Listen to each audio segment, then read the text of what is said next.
Welcome everybody to the NECC Esports and welcome back as we're showing our second matchup of the day. Today is CMU, Central Methodist University versus Becker College, and my name is Infernosis, joined here by my co-caster Stacked, probably the main caster by the end of it, knowing his skill level in this game, and we've got a bit of a doozy of a matchup today. Yeah, it's going to be an incredible match. I'm excited for it. Starting off here on Busan, so as soon as we jump into it, we'll, get to see which of the three maps in control we're going to be jumping into first. And then, we'll get to see those team picks. I'm really excited to see how these both teams engage in these first starting round. We'll get a taste for the compositions they go for and the level of execution that these players can offer up. I'm very excited to jump into it, but yeah, I guess we'll just wait here and see. But before we advance, anything else you want to touch up on Infernosis? Yeah, I was able to check a little bit of the last matchup that came out, St. Clair versus ETSU Varsity, and I noticed a lot of brawling metas for them, really centralizing on brawling, taking it straight to their own spawn point and just duking it out for as long as possible. So we may see some of that as well, considering that's fairly popular. But I know, but before we get into this one, since we are mostly here, we'll talk a little bit about the first sponsor of the day. We'll go through all of them throughout. We have a lot of sponsors that come through and help out over here on NECC. The first one we're going to talk about is Meta. Meta is the pro gaming and is a full-service esport management, developmental, and consulting company. Meta provides esports coaching, college esports management, and of course arena design and equipment, and you can visit them at metaprogaming.gg if you want to learn more. And of course, esports is always on the rise, so you always have more and more things to learn about, and Meta is definitely the place to get yourself situated there. Oh, so incredibly well read. Getting me really pumped to, once again, go into this match. And really, it's Control is so interesting to see this kind of matchup. It's basically best of three maps. So whoever wins the first to two maps here will take Control. Now, depending on the map you're on, different obviously compositions and strategies can work out. And I really want to see how these teams kind of engage with these different maps and different setups. Certainly playing around the environment and around their own personal levels of execution. I've not seen much of these teams before, so I am all ready to just soak it all in, get a taste for what these teams can accomplish. And yeah, we're basically jumping into it now. All right. Good start. So we are indeed starting off on this here. To figure out the controls for this. But first thing and foremost that I want to talk about is the choice right now for this type of objective. Having to take this centralized location, we are probably going to see a pretty heavy focus for that dive, kind of rushing in quickly. So I'm expecting a Hammond choice, probably bringing that in pretty close. And, you have to bring your side tank in as there. Sigma could be what we have following through. If we don't see that, it's probably going to be a Reinhardt kind of centralized focus to hold on to the objective when necessary. We do see them officially starting, and so we do see the Hammond over, and that is Spark picking that one up. And over for the opposing side, we see, Nova Switch coming through. Cupapire switching over to the Diva, and Twice is on the Winston. So they do have some variety in terms of choices between the both sides. Yeah, this is an interesting selection, as you were saying. You said, though, that we might see a brawl, but right now we are going with the full dive with the Diva Winston. And then, Spark on the Hammond with the Zarya. You're going to get a lot of utility there. Definitely going to see Spark having to, kind of displace the opposing kind of squishy targets. Although, now that I'm seeing, not really a lot of the classic dive targets for Wrecking Ball necessarily on the opposing side. So we'll see what kind of utility they can get here. You definitely see Spark is already up, ready to push into an engagement. You have to see over on the opposing side, they've kind of jumping on right as the objective gets, focused. 5 players on going and taking this, and it's definitely looking like this side's going to go ahead and take the lead early on with the first objective take, but drops are falling. That is Andy taking Spark out, but Xavius as well taking George in the competition out as well. Cupapire falling through into Yuchi, and it's looking like a switch will already be made by Spark as he takes up Sigma. Yeah, and it was, you love to see that, the utility of the hack coming out to the Hammond, and you see the immediate switch onto the Sigma, so you know that's kind of an untenable situation. You don't want to play the Wrecking Ball into the hack, because it's just going to be so difficult to contend with. But, we'll have to see the final contest. And yeah, the flip does go over, so, you know, Spark will have to join up with the rest of the team and re-engage here. Gonna play it a lot slower. You know, I do like, once again, that quick switch and kind of the pivot, the reconvergence here. And the Coalesce engages on the fight. You know, so many ults being fed into this fight. The Bob is out, controlling the pacing here. It's going to be hard to push into that much damage, having to kite away. Keep Bayern just going to go Bob to take out the death. Bob does take out George in the process as well. So it's looking like another regroup here for CMU. They managed to get 29% before they were taken off, and it gets taken over by Becker. And Becker's going to continue to hold on to this. They've now surpassed CMU's scoreline, and we're going to have to see how CMU tries to react. They do still have the Somber hack available for the ult charges, the only one still available, and this could be a great injury, and there it does go off. That's Andy pushing in. Opportunities are rising. Keep Papaya has the ult nearly charged, could rush for it, and Twice as well needs that to go off, but no, the D.Va ult does go off at a necessity as he did get killed, and there is the Zarya Graviton as well. And it is looking like Spark may possibly use that Sigma ult as well in the opposition, but he's going to get pushed back, and it's looking like CMU, as they take their frags the opposite direction, everyone falling very swiftly. Becker holds on, and another push dismantled for CMU. And you saw the engage there with the EMP. Definitely seemed well placed, but the follow-up just wasn't there. And then the just counter of the ultimates. You know, we saw the rally from the Brig, we saw the Graviton. Now the Gravitic Flux comes out. Doesn't really seem to get much target, but Drippy picks up damage and takes Xavius out. So now the... Oh man, the Nano from the Ana comes in. There's so much damage being flung around. Picks coming left and right here. And that Sigma still staying very well maintained there. Got antied for a second, but the peel was enough. I mean, the flip's still coming in from the back. I mean, his shield placement was phenomenal. We see Spark coming out strong and maintaining the positive pressure on Sigma. The CMU may have taken this retake here and actually gotten the objective, but Spark has come through when necessary to stay alive and, you know, doesn't need to do a full reset, but unfortunately the hack from Sombra does come through and Spark's gonna have a little bit of engagement, but that's Sacred End who takes Drippy out of the competition. Spark's still alive, however, on the objective, actually getting the contest off, holding where he needs to. Shield is a little bit of a reset as he throws it behind and not removing it. And there's a full-scale hack, 4 players for the Becker side that go out in that direction. It's definitely looking like, you know, Becker shouldn't have had a right to win that, but they had everyone hacked, but it doesn't seem to matter. CMU fall to the Xavius, Tracer, and the Sacred End damage, and they're going to win Becker for this first map objective secure. And Becker doing a great job to kind of close out that fight. The unfortunate pick onto Lucio means that the beat just cannot go live, and then just that amount of defensive capability from the ultimate was basically negated at the end there. Everyone really trying to throw their ultimates at the wall to see what stuck. You know, the EMP came out, but once again, it's just George a little too slow on the uptake there with the beat. Just didn't get that utility in place, which could have sustained the fight longer, maybe could have even swung it. But yeah, great play by Becker.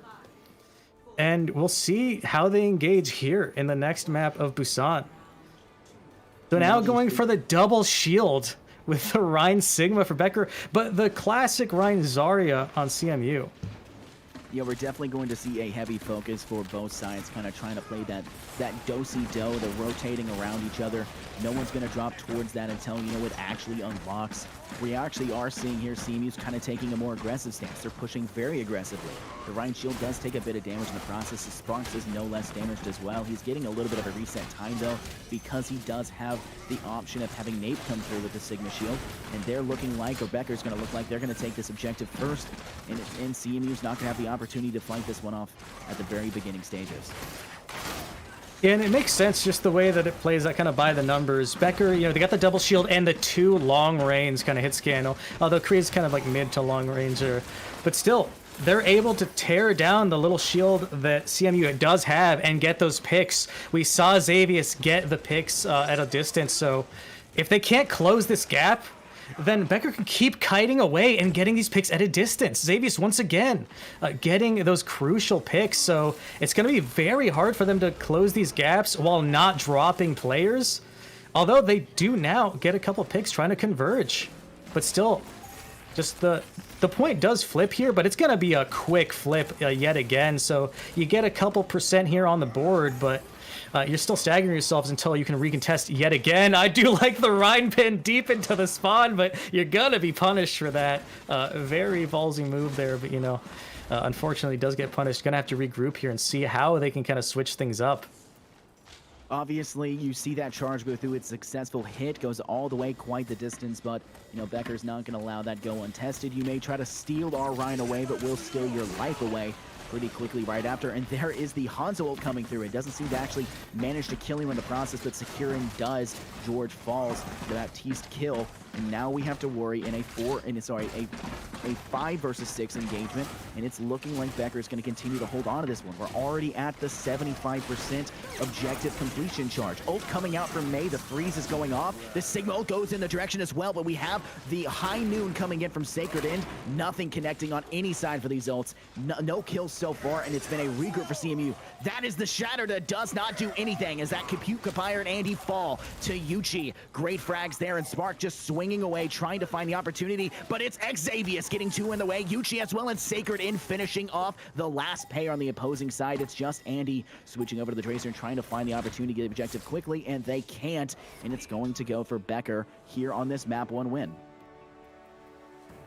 And just really kind of dominant play towards the end there, and really there was not much that I could see kind of CMU trying to accomplish given their composition. You know, you tried to see the High Noon and then the Blizzard get some kind of value to engage that last fight, but unfortunately Blizzard fell short, and the High Noon was just mitigated by the shields and the high ground just Becker had. There was really not many targets that those ultimates could even find. And then once again, Xavius getting those picks, just incredibly well-placed shots all throughout those engagements. Generally, you saw CMU having to engage and close these huge gaps with like a 5v6 just because you'd get those long-range picks from the DPS of Becker. So definitely with that composition, it was very hard to deal with all of the options that Becker had due to the shields to mitigate the long-range hit scan damage, as well as just the speed and utility of the Lucio to kind of match theirs. They needed to play up close with the Zarya, with the Mei to get any kind of value, and they could never really effectively close these gaps. So I think they're trying to play on the back foot there, given their composition.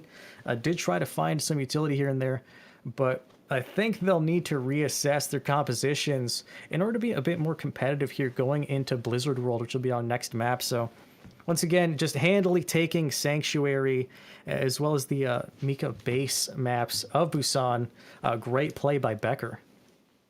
I mean, obviously checking that last spin out, that last push we saw come out from CMU. You know, the ults came out, you saw them in every which direction, and it was a great job by Becker to deny that ult utility on both sides. They stepped away. No ults went off. I mean, it actually successfully went off, I should say. All the ults went off in that situation for that last-ditch effort. But, you know, none connecting, so there wasn't enough damage going through. And it ends up with Becker, you know, relying even on their healers to come in and get the frags when necessary. You know, you don't always have to rely on your DPS. You see them come through. Those frags are dropping for Becker, and it's their support that's doing it. So, you know, great play by them. But speaking of great, we're going to go in and talk about one of our next sponsors here at NEC. We're going to talk about Respawn. Respawn products are forged for all-day comfort for content creators, professional and casual players, or anyone that's looking to upgrade their setup. Respawn has been battle-tested and achieves a level of comfort that leaves competitors in the dust. Live to play another day with Respawn, your battle-ready partner. Thank you very much, Respawn, for the sponsorship. Great support, as always, from everyone there. I actually have a friend who has some Respawn products, and he swears by them. So I know they're pretty darn good, if I do say so myself. But, you know what else is pretty darn good? Looking at that Becker squad, you know, that last matchup. They won out 2-0 right there. They situated themselves quite nicely. Didn't really give CMU the opportunity, except for one situation where they did get the objective initially on the first, not allowing it at all over there on the second actual, you know, map decision there. So I think that going to Blizzard World is going to be an entirely new pacing. You're seeing a completely new game mode, and that hybrid game mode where you have to grab the actual objective, the control point, and then move the payload. And it's going to be exceptionally difficult when you get to that last stage. This is where we had seen in the match before, and ETSU Varsity versus Central ETSU Varsity versus St. Clair. That's where that brawl strategy was really coming to play. You see that switch that came, that brawl outside the spawn on that last third section. And it's going to be interesting to see how these teams decide to take that kind of objective. And I do love hybrid maps just because there's so much variety in the things that you have to accomplish or look out for. So obviously, to open up a hybrid map, you basically need to capture an objective in the same way that you're capturing a position on a control point. So, you need to hold an area, the enemy can't be there. Basically, to open up a hybrid map, that capture point, unlocking it, will spawn a payload, which you then need to guide through the rest of the map to 2 more points. Now, the interesting thing about hybrid maps is the architecture, the entire composition of the map changes as you go throughout it, so different advantages can arise. Now, Blizzard World, has a good amount of high ground, lots of long sight lines, so Widow can traditionally be very effective here, although I'm not sure if any of these teams have that kind of long range hit scan capability. We're seeing the Sombra picks on both teams actually initially here. So, they're going to be doing that recon, going to be getting those really well-placed hacks to try to kind of disrupt the enemy team and give options and openings for engagements here. As well, Spark once again initializing on the Wrecking Ball. Didn't seem to work well on control points, but here, there's a lot more options that you have. You have so much mobility. You can sustain yourself by going to all of the health packs that are scattered throughout the map, so I do want to see how Spark kind of navigates through the map and gets themselves set up to kind of dive onto a target, probably going to be coordinating with Sacred End here. You had stated it before, we did see it on the last map that Spark had initiated on Hammond, and he made that switch pretty darn quickly. We saw that get taken away. We're not having that available anymore because there was the worry of the Sombra, denying that the huge ability that you need to be able to get away and sustain yourself as a Hammond. So we do see the initial stages. That is Spark that gets slept right there, and there was an initial fight with Andy as well. The fight goes off. That is UG taking twice, and we actually see Xavius take Q Papaya. Andy gets the first frag for his side, but it's not going to matter when Nate returns onto George. As the frag 2 drops, Spark is pushing in aggressively. They do have the man advantage, and a more so one as Spark and Nate finish off Drippy and Swiftly, and that is a huge fight to win off in the very first minute of the match, and they take that objective with 2 minutes and 58 seconds still for them of available time. So we're gonna have 5 minutes and 20 for them to push it just up to the first or the last stage here. And yeah, Spark once again, knowing that you're going to get more utility by trying to push the cart main, switching to the Sigma yet again, but getting so much more value out of the Wrecking Ball than we saw before. And I love getting that cheeky environmental kill onto Drippy to kind of close out that first fight. So now they're pushing here to the high ground. Oh, Spark does get hacked, but the Immortality field comes in, keeping Spark up. So really great play by Securin there to just keep your tanks alive. That's kind of the name of the game here. And we see the Ant Matrix is online, as well as Dragon Strike nearly there for Xavius, so they'll be able to get so much damage downrange as soon as you let that rip. Ooh, the nano does go off. That goes on to twice. He pushes in pretty aggressively, and we have ults that are getting ready. Nate falls, however. Graviton was ready, but not there. Really insecure. There is the dragon going off from Xavius, but Cupapire manages to take Spark out of the competition. Sigma not being as successful as they want. George in return, as well as Cupapire and Drippy finishing off Sacred End, Xavius, and Securin. Last one to fall does happen to be Yuchi, as twice finishes off with the Wiston diving on to the completely unsupported Zenyatta at that point, and it's going to be a pretty big reset for the Becker side. Yeah, and what you want to see there is, you had the Grav, so you really want to combine that with the Dragons. And I was wondering why Xavius let that rip, but, you see the switch onto Kreisa, no harm, no foul. You're not going to focus on the Grav Dragons as your, team-winning, fight combo here. Ooh, the high beam goes off, but that was a Graviton as well. Drippy gets one, as well as getting that invulnerability there from Securin. That gets taken out. And now it is a 6v5 competition. They've lost both their DPS. Sacred and falls, but Securin says he don't need no extra DPS. Cupapire falls there. Spark with the ult takes out twice. And it is going in favor now of Becker. They're finally getting it underneath their feet. They're having the opportunity to push forward. Spark completing the kill onto twice. And it's looking like CMU is going to take a little bit of a step back, let the Becker side push it just a little bit further, and they don't have the ults to really contest anymore. And if we look over on the Becker side, Sacred End still has that pulse bomb available, so that could be a huge shutdown when the opportunity arises. The dive finally comes through. Andy happens to fall first, though, from the hands of Yuchi. Sacred End as well, and Spark, we do see the ult drop. It is Becker from minute one as they absolutely wipe every single player, and that is a full team wipe for Becker. And I was wondering whether they would go for that last minute recontest or not. It seemed kind of ill-advised, only because you're feeding so much more ult charge to the opposing team, as well as basically just delaying yourselves even more before you can actually get recomposed here. But yeah, just now trying to recompose themselves. CMU is here trying to hold third point. So we're basically at the last leg of this map. George opens up with a pick on Xavius, though. And now with the rally going in, that's going to be a good counter push here. They're getting those extra picks. The Sigma also goes down. So Spark now out of the fray. We'll see if they push it further. No, I think they're just going to kite here around the corner, hold this position. They don't want to get too overzealous and allow themselves to get picked in retaliation. You've lost two very important players for your side. You're not going to be able to fight off that 6v4. Take that step back, regroup. CMU has struggled with that, not just in the last match, but a little bit in this one as well. They did go for that last-ditch effort, which we both did not anticipate. The push does go with the absolute huge Graviton surge. It goes, and Spark finds two. Drippy managed to find Sacred Inch, but Securin secures the kill on Acute Papaya. So it is a 3 versus 5. Sacred Inch the only one dying, and no, Drippy dies for them. Nape gets that one finished off, and now we see Xavius pushing in quite aggressively. Finish up the last two. He gets Swiftly, and now it is just Andy alive for that side. The rest are having to regroup and take that step backwards, and we see once again another engagement for Becker that comes in swinging from the absolute beginning and winning it out. Yeah, what an incredible combination of ults yet again. So we saw the grab with the Amp Matrix, which is an incredible amount of focused damage. It's going to be really hard to mitigate that. Oh, but then we see the nade coming in and the dive from Twice, so gets a couple here, and then still Twice diving into the back line here. The Primal Rage comes in. We'll see if we can chase down the Zen. Oh, but unfortunately gets taken out. Securin and Spark with a couple picks of their own. Now the Nano has to be invested in Acute Papaya to just keep this fight going. Oh, and the Pulse Bomb lands on a bubble, but luckily for CMU doesn't get any picks. But still, we see these trades back and forth. Let's see if they can sustain this fight.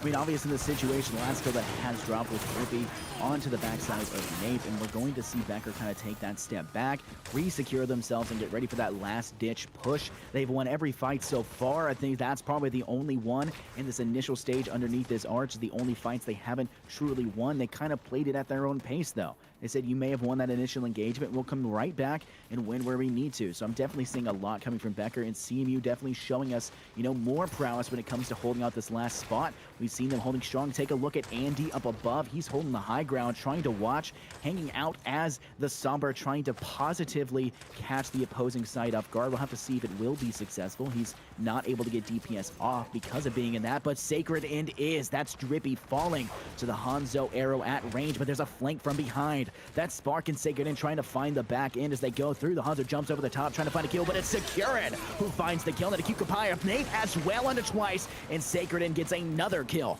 onto George. It is now a 3 versus 6, and they're trying to fight the uphill battle, but it just ain't going. Swiftly removed the competition, and Drippy and Andy try to find it, but they can't, as Spark finds Drippy, and Xavius, after the round complete, finds Andy.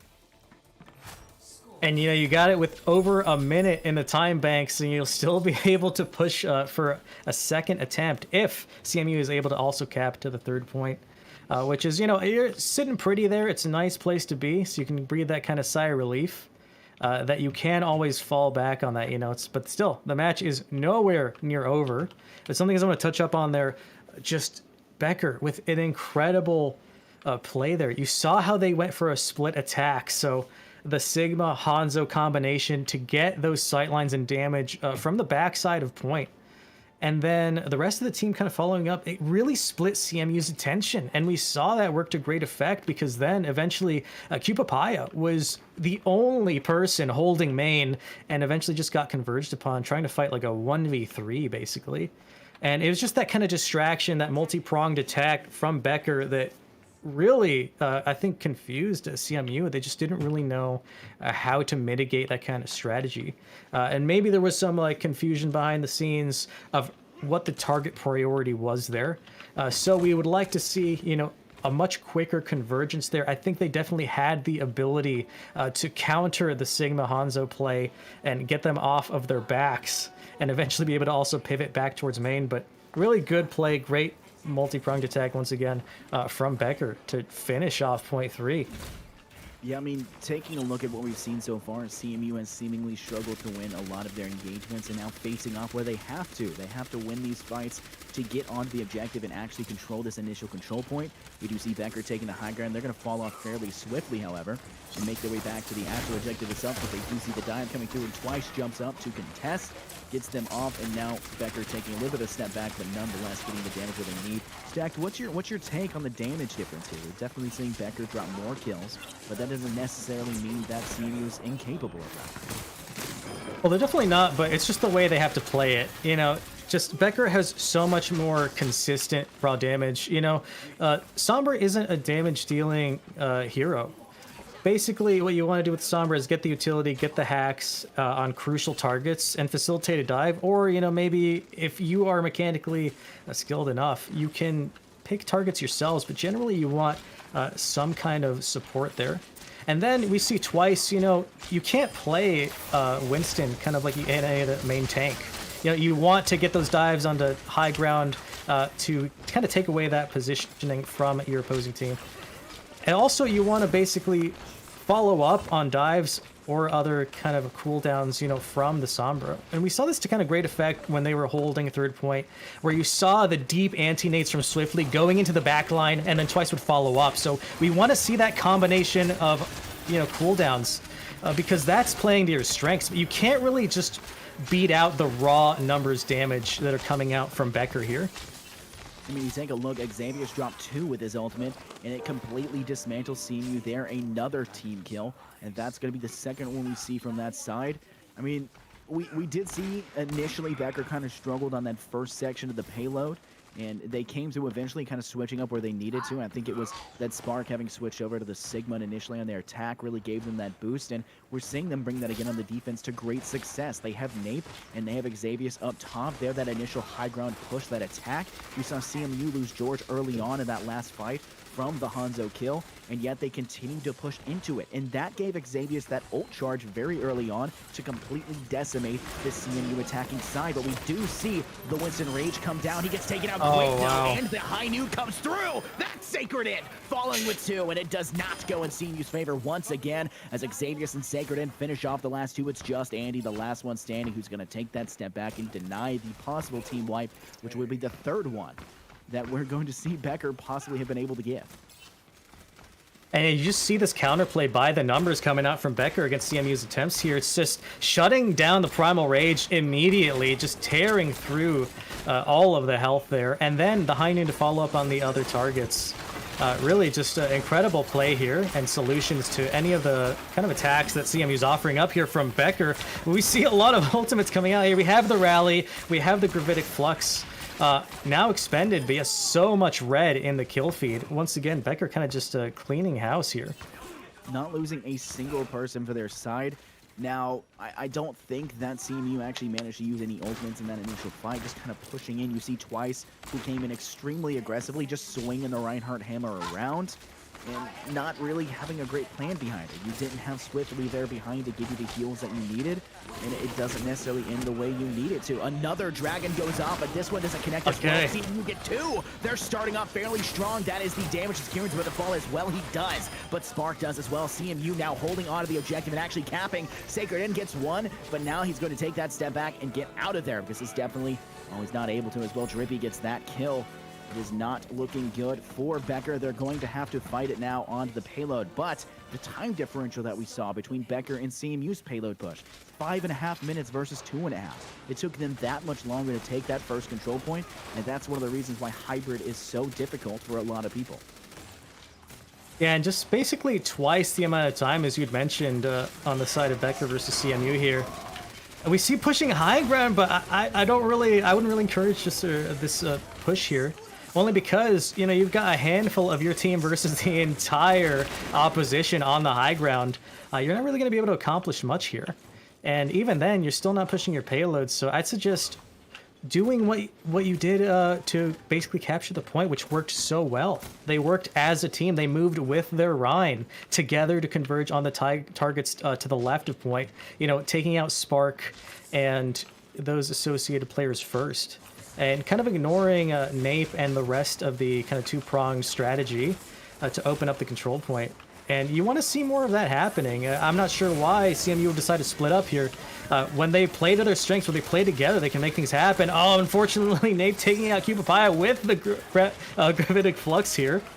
And they're gonna have to cut away from this damage. The Ant Matrix there at the choke is just going to be way too much damage to mitigate, so they're gonna have to wait it out. Now they can kind of push in, but still, they're playing down their Sigma right now, still waiting to get back into the fray here.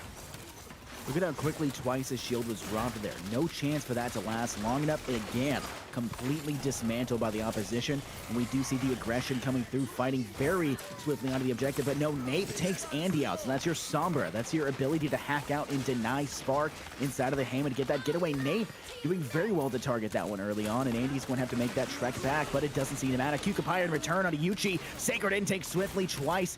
Gets the kill, but gets traded right back by Nape. And we see Drippy, the Hanzo that got switched to was initially on the McCree, gets switched over and does actually get the McCree of the opposing side. And we did see those switches coming through. We saw that Lucio that came in over. So the High Noon before in that last push that didn't go anywhere.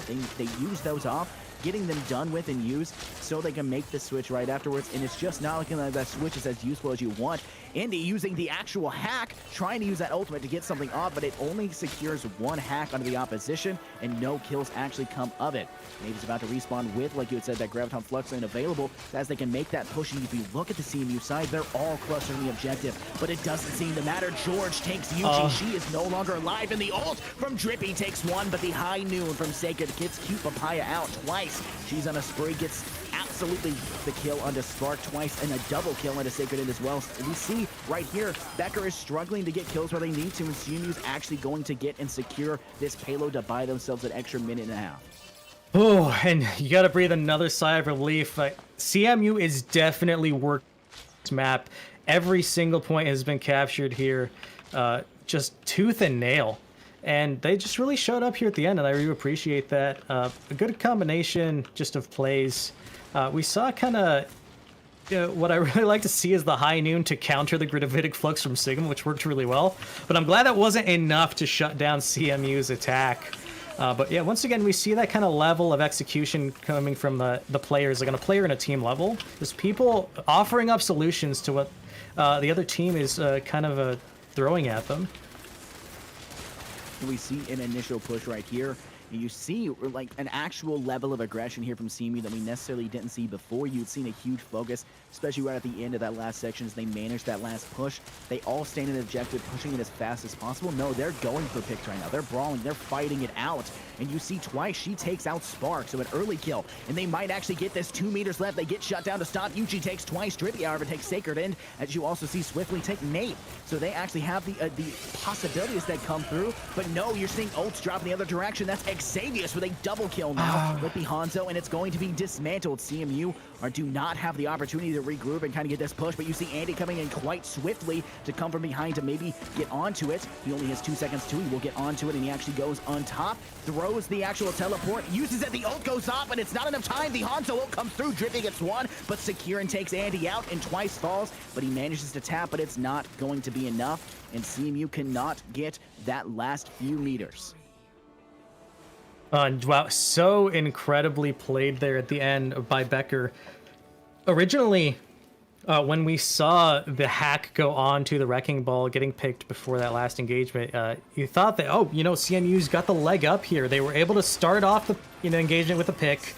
You've got the utility from the Hammond to kind of add a play here. Hopefully you can capture with enough time, but the stall from Becker to let the Wrecking Ball, the minefield, come in at the end and basically clean up the fight was just an incredible way to kind of mitigate that push and secure their defensive line. They really needed that minefield in order to basically maintain control of that last fight and just stop the push altogether. And what I did like, though, is, as you had mentioned, something that we didn't see really from CNU until the end there was just that fierce aggression, staying on main, pushing forward and getting those picks and not backing down, which you would have liked to have seen throughout the whole match. But I think they really started kind of, you know, planting their feet in the ground, getting more confident, and, you know, fighting for the map. Really, you could tell they were really hungry for that victory. But unfortunately, at the end there was just so much utility coming out from Becker to be able to stop that last push. but still, an incredibly hard fought match. And I'm excited to see once again kind of Dorado here, which will be our last map. So, you know, not a hybrid map, but it is a payload map. So basically just cut out the first section of hybrid. There you've got payload. It's just pushing a payload throughout the entire map. No control point to be found. I think I think payload came first. I think escort was the first mode. I think. Why do you have to describe? Why do you describe hybrid as just payload with snipping it? Wait, what? Your way to describe hybrid just has me tickled. I'm sorry. Oh, You just cut out sorry if I, payload or bring it over, half a control. It's just like it's the Frankenstein monster of Overwatch, apparently. We're just cutting pieces yeah, out, escort. putting it all together. Escort's just hybrid minus the control point part. It's just pushing the payload. Yeah, it's just it. It's another preferred map. I do like the hybrid, the payload maps because once again you see that variety throughout the map. Because unlike the other modes like like assault or control points, you're generally playing around just like one feature or one part of a map.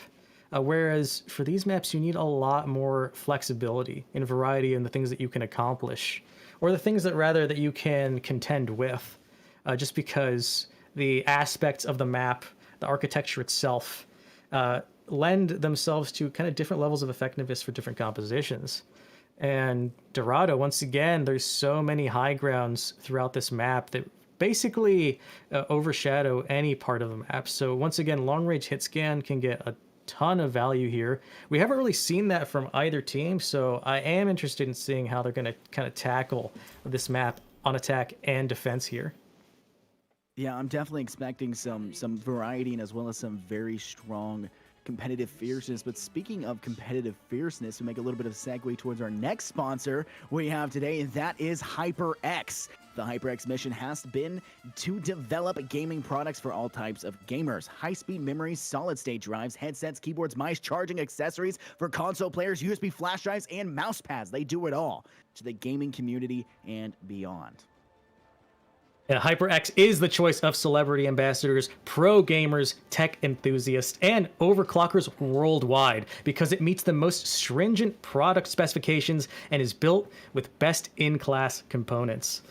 So generally, I agree. I do love HyperX. I can actually vouch for the HyperX Cloud Mix headsets. They are incredible. So definitely look out for HyperX, an incredible sponsor and one that produces an incredible level of accessories for all your gaming needs. I use their keyboard. I love the HyperX keyboard. That's it. Great products. Absolutely love to speed. And speaking of great, got a great matchup here. I'm actually excited for this because we are seeing some of this long-range sniper duo. We see the Ashe and the Hanzo on both sides. We're seeing long-range utility everywhere. So we're going to see how this pans out for them. And look at that. You see the Orisa halt and pull right into the doorway, giving the opposition the chance to get a few shots on early, but twice does manage to deny it with the ability to, stay secure in their position. And we're going to see the first frag drop already. That's Cyberdoodle getting removed from the fight. Drippy with a long-range kill there. That's a great opening pick here. So once again, CMU kind of having to play on the back foot here, having to kite away now and regroup because it's going to be definitely hard to contest here with 2 down. And you love the aggression coming out from Becker, pushing way up here. Cute Papaya and Twice just taking that full kind of frontal assault, not giving up any amount of space. And now the payload is about to reach the first point here. We're going to see a last-minute contest. And it is with the barely 0.01 meters left. We'll see what CMU can do here. Andy, though, getting those picks, just frag after frag here. And Nape trying to stay alive there. But unfortunately, it gets taken out. Securin probably just going to die on point here. Yeah, just to regroup with the team. It's I don't know how much they could have definitely accomplished there, but you do like to see the attempt to keep the first point kind of uncapped because generally it is the easiest of the points to keep captured. A lot harder to hold second point than first. But once you get to third point, once again, more defensive sided, I would say. So I do really want to see how CMU can kind of establish themselves, probably on the high ground here, second point, and kind of rain down and converge on Becker. I mean, you've got to think about it in this situation. You see Becker with Spark kind of taking the aggression. They do get to that Spark and Sacred in finding twice and Andy, but George does get the return on the Spark. Q Papaya as well, and Drippy. You see the Dynamite going off and securing the opposing Ash as well. Nate takes out Drippy in the return, and you're seeing, you know, a lot of things back and forth. Sacred ended up using the bomb, so that she has that no longer available for her, but George gets the opposing Baptiste as well. So frags going in both directions. It's definitely looking like Becker kind of took the bunt into that, not as successful. The Dragon's going out. That's going in right into Spark. Spark steps into that from the opposing direction. A little bit of a misplay in that regard, but he is still, you know, just fine. The availability of heals is coming in pretty smoothly. That's Baptiste taking a long-range ability for that, and they're going to be fighting it out inside of this quarter. There's the Zenyatta Tranquility coming out, and now you're having a fight that's looking like it's going to go towards CMU. Lots of ults going down, and it does. Bob comes out from Drippy, and that fight goes single-handedly in that side. Only kills that are dropping are onto the opposition of Swiftly from Sacred M. Yeah, there were a few picks from CMU on to Becker, but really not enough to swing the fight. Interestingly enough, you do see Swiftly engage with the Transcendence to open up the fight. And it's interesting to use that ult in that way because generally it's used more defensively, you know, to counter another ultimate. But to use it offensively is just really something to behold. And you love to see the pickup, the pacing from Becker to follow up on that and just secure that fight. When you look at the situation here, you already see a Dragon going after the opposing side. Andy manages to take out the opposing Hanzo as well, but he doesn't look like he's going to hold on very long. But Q Papaya drops too, and Andy managed to get sparked, but he does die immediately afterward from Nate, but it just is a consolation prize for Becker, because now you have a situation where you've lost every single player and you have to get that little bit of a regroup going forward, and it's looking like CMU has that ability, as we've seen them go, to kind of take that aggression. We had seen it at the end of the last map, and we're seeing it now. They're playing this hyper aggressively, and here's the last stage push from Becker as they try to defend this one out, but they've already lost Uncivil Word. She is taken out of the engagement, and that is one of your DPS players, and so it's going to be a hard-fought victory. Spark manages to almost kill, and there it goes, cleaned up, but not before the Dynamite takes in return, and it is going all up for CMU. Just 2 kills dropping in the opposing direction, and we finally do see that Transcendence going off. Will they make it back in time? They do have one player hanging on. It's Uncivil Word, waiting for Spark to try and get in. He does get there. How long will he last? As the opposition goes, he drops one, and he goes Sacred in, takes Swiftly, and it's looking like Becker might have the opportunity to try and fight this back as Sacred in picks another, holding on, and Nate takes out twice. And now you have the ability, Becker finally holding on. We're seeing finally the kills we saw in the last matchup, and they managed to keep it there at 3.8 meters. And really the heroes of that attempt there were actually Spark and Secure. And so Spark with the charge onto Q Papaya, and then Secure and picking up the rest of the damage to secure that pick. Even though they were down on the rest of that fight, they have the respawn advantage. So getting the Sigma there is basically your last chance to kind of recontest and keep that fight alive. And wow, they're actually offering up a counter attack here, pushing way in with the Coalesce, and Sacred End once again just probably clicking heads here.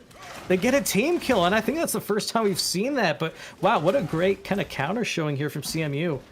But once again, I do want to shout out that that was an actual crucial play from Spark and Securin to keep their hopes alive here in this defensive line. Now securely on the high ground, you like to see this positioning because we've been seeing Drippy get an incredible amount of value, getting these flank angles, and we see it yet again, Drippy on Civil, and the grab comes in. So many picks back and forth here, but all it seems to be on the side of Becker. They got the advantage here. The respawns, though, will come in quickly. I think there's a chance here for the last recontest, and Uncivil will have to do everything in their power with the Tracer Blinks to kind of recontest the point here.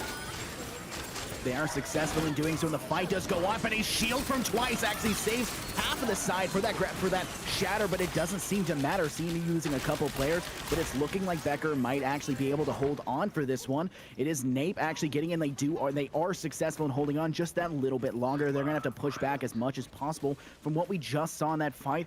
Ults came from both sides. You saw that engagement go that way, and now the closest ult you see is in the hand of the Baptiste. for the CMU side. George can get that damage boost for their side. He can have that opportunity to increase the possibility to get those frags that you so desperately need. And that's something important. You don't have a Graviton Surge available anymore. That Zarya ult will not be there for the engagement. There is the Bapti deals coming through, and we're seeing the engagement come very swiftly. Nate going in, trying to do the best he can to get the damage off, but it's definitely going, and he gets one, but not before Sacred Enemy Turn gets traded out, and it's looking like Becker gets the positive trade in that, and they're going to be able to hold on for just a little bit longer against the CMU side. And what incredible play there. So, unfortunately, the Ant Matrix being kind of placed too far forward, so all CMU had to do was press W and completely negate its ability whatsoever. So an incredible just awareness from them to just press W and then converge onto Becker and get those picks. Not playing afraid, and you like to see this. And once again, we see kind of Becker once again changing up the composition, changing onto the Rhine themselves, engaging once again with the Transcendence here. The charge goes in, but doesn't get anyone. Are they going to punish Q Papaya here? Dropping to a fraction of HP, but the shield still holding, and now CMU kind of kiting around here. Oh, Twice does get an opening pick there. Yeah, so Becker, it's going to be quite difficult. Graviton Surge comes out, that's swiftly following, but we do see CMU managing to draw 2 for their side, and we don't have it matter because Becker comes back and gets everything. They're going to be able to hold on with this one, and they have Spark just to clean up the last player, and it is not going to go in the favor of CMU as they finish off everyone but George, who makes that step away. And wow, what an incredible play there. You love to see it. So CMU actually, once again, doing what we wanted them to do, playing cohesively all together as a team there, kiting away from damage and just not overextending. You saw the charge coming out from Q Papaya on the Rhine there on the last push. Charge got no one. Unfortunately, they weren't able to punish Q Papaya by getting that pick, but still getting so much damage onto a Papaya that all that was left of options was to hold that shield, kite away, and stop the aggressive push there. And we did see, once again, an engagement with the Transcendence, but even with that utility, they were just not able to capitalize and get the picks that they needed because of CMU's ability to kite away and play together, kind of bunkered down in the corner room, and then eventually kiting away around their spawn side to recontest point. And at that point, just getting so many more picks themselves. We saw that Grav come in and basically seal the last fight. So once again, an incredible play coming out from CMU to stay alive in this set, because I do think that basically they have a good chance of being able to cap this point and take this map. I want to see them get on the board. I'm excited to see what they can do here.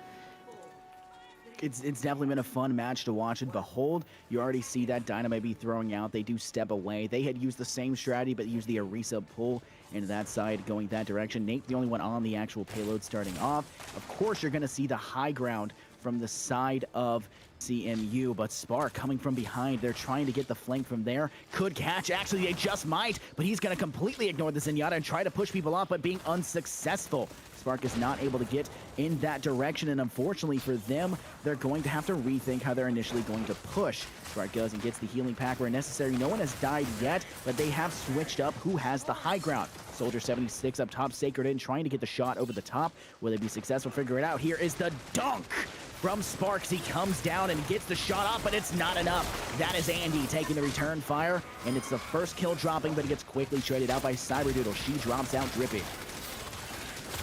And I think that's a good opening pick because obviously Spark's going to be able to get back into the fray way quicker than Drippy can here. So they're actually playing at an advantage here, I would say. And yeah, once again, the full team from CMU is in the fight here. They just need to play quicker. If they can secure more picks here, they can easily cap first point, but they can't play it slow. They got to take advantage now. And we see the Matrix come in. They might have to kite away from the damage now, though. Now that that's in play, it's just way too much damage to have to contend with because just the damage is amplified when it's shot through that window. So with not much in the way of damage mitigation on CMU, they only have the Sig shield and then the, you know, gravitic grasp basically to mitigate damage. So it's basically an untenable situation. We saw them kite away, and the Dragon Strike is going to come in and split the team, so Nabe is kind of caught out here.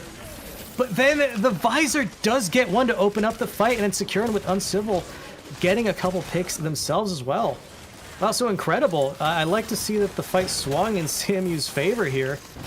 Good play once again from them. That same kind of apprehensive slow play that we saw at the end of last point, where they're not just pushing haphazardly into damage. They're waiting out any kind of cooldowns or ultimates from Becker, and then once again capitalizing during the situation when they're not presented with so many opposing forces here. I do like that they've capped first point with 4 minutes, and now it's pushing in. Yeah, Becker definitely taking that, initiative to jump in and get those kills, win out the positive frags. Waiting out, we did see them go the other direction, as we do see here again. A pick for Becker's Uncivil Word takes that. She gets stripped out of the equation, but swiftly follows through onto Securin. So I say in that situation, CMU got the better pick, take the healer out and take out that roaming tank of Spark, but it's not going to matter. That Dragon Strike came through. That's Uncivil Word getting on top of George and removing him from the opposition, but Drippy follows through as well. Sacred in. She succumbs to the shot of Ash, and now it is a uphill battle. You've got it when you're trying to fight on the payload, trying to keep it moving forward. You do see the Hammond bombs go down and the minefield situated quite securely on the payload, but it won't be there for too much longer. You do have Becker now, who has gotten a little bit of a push back onto CMU, where they can kind of regroup and take that step back, but they are trying to catch the last player from behind. You see that Zenyatta just trying to fight it out. Swiftly not able to stay alive long enough, and in my opinion, that's a huge advantage already for Becker, because they're going to have a fight that can get initiated sooner than Swiftly can be brought back into it. Yeah, basically ill-advised kind of kiting away from Swiftly. You should have just died on point, because you've just staggered your respawn that much longer.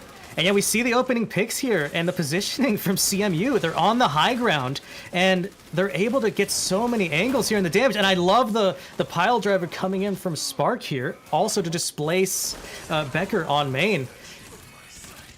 And yeah, the Visor to contest the Ant Matrix. There's just way too much utility coming out from CMU, and they're going to cap second point. Yep.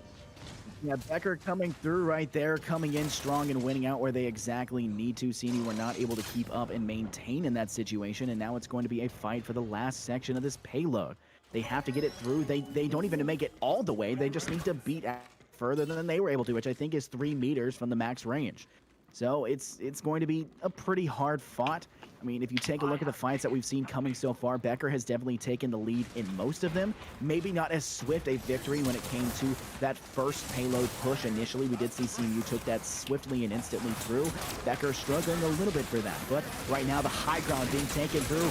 Andy is not using the Dragon Strike. That's actually Stibble as a triple kill drops in that direction. Drippy gets one on the return, but it's not going to matter. Cyberdoodle not as important in the situation if you've already lost most of your side. Spark trades it out the tank support. Drippy takes out on Civil, but not before. He just died in the process. Sacred in finishing off that kill, and you do see in the back end, we're going to see Andy, who's, last one standing, trying to wait out time, get a little bit of damage off. The objective, however, not actually being pushed. They're trying to fight at this elbow first before they get the fight going off, and they do. Securin takes twice, but Drippy on the return back to Securin, a little bit out and about as he tried to secure that kill, which he did successfully do so, but not until after his life was taken away as well. So it needs to be a regroup here from Becker. They're going to wait it out on this backside towards the high ground and possibly wait out for that secondary healer to come through, but not before tagging and trying to secure a little bit more ult charge for themselves. Yeah, and we saw that Dragon Strike incredibly well placed, getting 3. But now, yeah, Becker pushing in main. I'm wondering why they're not contesting the high ground, because there's just so many damage angles. The Gravitic Flux doesn't quite get Uncivil, but the follow-up damage from Papaya does get that pick here. And just the full red kind of kill feed here.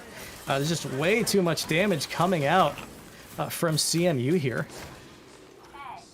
I mean, you take a look at that, and like you had said, we had seen the ult come from Sigma, had came in and dropped. I want to point out the play there by Securin. When he had dropped, he used that immortality field on the ground, which actually saved Cyberdoodle for just a little bit longer, but unfortunately she was not able to keep and hold on to her life, because once that got removed from the situation, I believe it was by Drippy, it is quick and swift for the deaths for the Becker side. So it is going to be, you know, a last minute and 30, possibly getting 1, maybe 2 pushes in.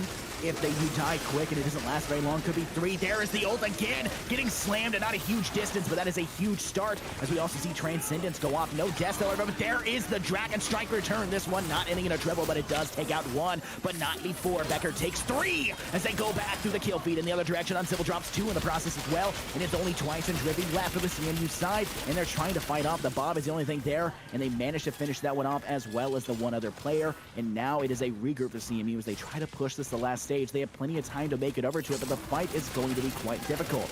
You see Spark taking the aggressive angle right at the start, Twice pushing it as well. There's the Dragon Strike cutting off the back line. That splits. It's just Twice there, but we do see Sacred up top with the ult 76 coming through. He's trying to get the hit scan going off, and it is successful too, but they follow up onto the Helix bolt, and now it is only the Transcendence from the opposing side left with the Orisa, who also uses that ult, trying to buy as much time as possible, but it is not going to be successful. Falls from behind, but Drippy is also there trying to buy as much time as possible, but it's not enough. The switch to Doofus comes through, but it's all still blue in the kill feed as Becker tries to stay in this one, and they are successful. The last players for CMU just trying to hold on, moving swiftly and trying to get onto it, but it is still all blue for Becker as they fight this one off and do quite successfully as that last player left. Will they buy enough time? They do. Twice does make it over, and it's still a fight. You can't boop that off because that is absolutely halted there, but he falls quickly, and it is definitely going in Becker's favor, despite the initial fight we saw where they struggled on that first push.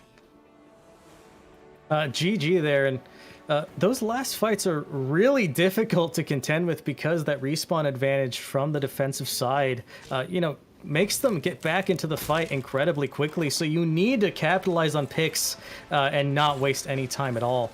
And yeah, doing an incredibly good job there. Oh, we see the play of the game. Yeah, the well-played Dragon Strike here. Just wow, getting 3, yeah, under Uncivil, getting just so much value there. An incredibly well-placed Dragon Strike. But yeah, that last fight, we like to see the capitalization, you know, the quick pickup on just trimming down the opposing side, stopping the recontests. Because yeah, you don't want to let those last-minute fights kind of elongate, because then you give the defensive side a way bigger advantage because they can get back into the fight versus your picks. And that's why any pick coming out from their side is so much more valuable. So you like to see that switch on the Doom, a classic dive character that can get way more picks way more quickly than most other characters because of that intense mobility and damage. Unfortunately, not getting many pickups in terms of picks there, which could have kept the fight alive, but still a lot to focus on here, and we could definitely pick apart that last minute here for many minutes. But really, Yeah, what we're, I mean, we can bring in, let's go ahead and bring in, do we bring in that last Dragon Strike? Do we go ahead and bring in, I believe... Uncivil? Uncivil? Was that? Yeah, let's go ahead and bring Uncivil, and I want to see that. But I do want to talk about, like you had said, those valuable picks that were coming through. I mean, we did see Becker come through at the end there, and they were getting the picks where they needed to, and every single one of them was valuable, and you love to see that. But speaking of value, let's talk a little about Helix Esports. Helix Esports offers world-class gaming and virtual reality experiences at state-of-the-art esports centers throughout the United States. Helix Esports delivers a professional esports experience to everyone. Whether gamers choose to play, practice, and socialize with friends, or compete at the highest level, Helix Esports is the premier destination for gamers. Follow Helix Esports today at Helix Esports USA. Make sure to check them out, where we do actually have Uncivil Word coming in here. Uncivil, that was a phenomenal showing, coming through and winning that in a 3-0 victory. How do you feel after that? I feel like I didn't do that great, but if you say so. What are you talking about? Coming through with a Dragon Strike there. I mean, you can't talk smack That about was that. mostly our main tank on Orisa, to be completely honest. I just shot the dragon. He's the one that pulled it. Well, it's a good combination, a good team play there, but still, incredibly well-placed Dragon Strike and generally a well-placed damage all throughout those engagements. I do think that, you know, on the level of individual execution, you perform incredibly well. But yeah, as a team, that cohesion was definitely there. And I guess one question is, who's making most of the shot calls? Like, how are you deciding which targets to focus on? That depends from fight to fight. It's usually Securin, but Spark does it too, quite a significant amount. It's whoever can see more at the moment, usually. So Spark is actually your team captain, correct? Mm, For the correct. Becker College. How for your side? Because you say it does rotate, everywhere, and you can depend on the situation. Is Spark the go-to shot caller for that? Because we did see a lot of.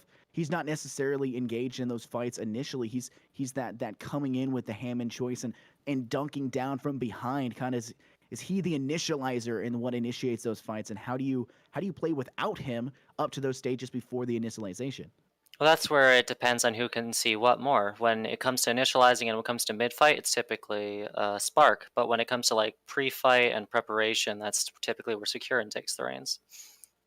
So whereas Securin is available to see more when we're pushing forward, when we're in that fight, when we're slamming down, that's when Spark takes the reins. All right, and like pulling back to kind of get a full view of the set, I'd say, where do you think the team's strengths lie? Or personally, what kind of game mode do you all prefer? Whether it's like hybrid, capture points, what do you think your strengths are? King's Row.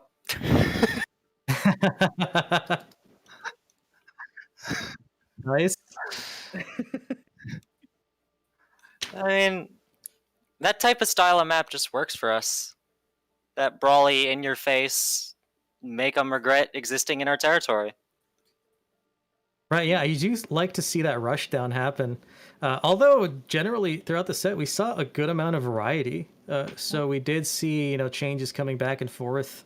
I think you all did incredible to kind of recompose, your team composition to kind of meet with whatever was being offered up to you. And I think that was a good amount of flexibility that you all had, and just definitely all showed up throughout that set. I'm proud of how everyone did. I want to ask one more question before I give you the opportunity to, thank anyone that's helped you along the way or the people behind you or anything. But Kings Row, this is more of a personal question here. When you guys play on Kings Row, are you guys bringing Widowmaker? No. See, yeah, I wanted to root for you guys, but now You see, personally, I enjoy Widowmaker. However, I also enjoy the way we do it, typically. Well, I mean, I would enjoy winning too. I'm just saying right at the start, I would enjoy winning as well. But, thank you very much for answering my question. I'll give you the opportunity to, thank anyone behind you or, an org or, your school, Shifty, whatever. shifty, shifty, shifty, shifty. So 5 supports, all shifty? Yep. Yeah, He is an absolutely incredible person, and he has helped a lot with a lot of different things. An amazing coach, an amazing person. Cannot thank him enough for everything he's done. Well, I'm sure he feels very thankful for it, and I'm sure he loves coaching all of y'all at Becker College.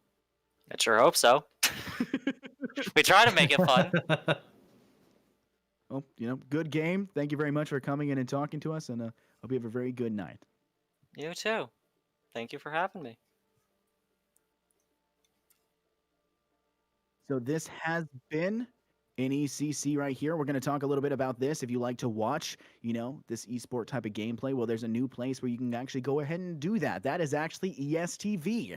ESTV is the first ever dedicated channel for esports and gaming personalities. The first channel devoted to 24/7 esports coverage can be found in a number of OTT platforms, including Roku, Amazon Fire TV, Samsung TV Plus, Sling TV, and Vizio Free Watch. ESTV partners with the world's top gaming networks and production partners for the most robust esports content lineup on linear, online, and mobile. For more information, please visit www.estv.co. Yes, thank you very much for the sponsorship again. There is TV. I remember back in the day, I've talked about this before, where TBS aired a CSGO Worlds, where you see that come through is airing on TV. That brought a whole bunch of, the esport world to a more professional scene, to a more mainstream scene. So seeing that be done by ESTV and having that availability there is, just a little bit more towards the progression of esports taking over real sports. So we'll see that as we progress in the real world. But we can only hope. Yeah, we can only hope, right? My name has been Infernosis. I'm joined here by Stacked And thank you guys very much for tuning in. This has been NECC Esports.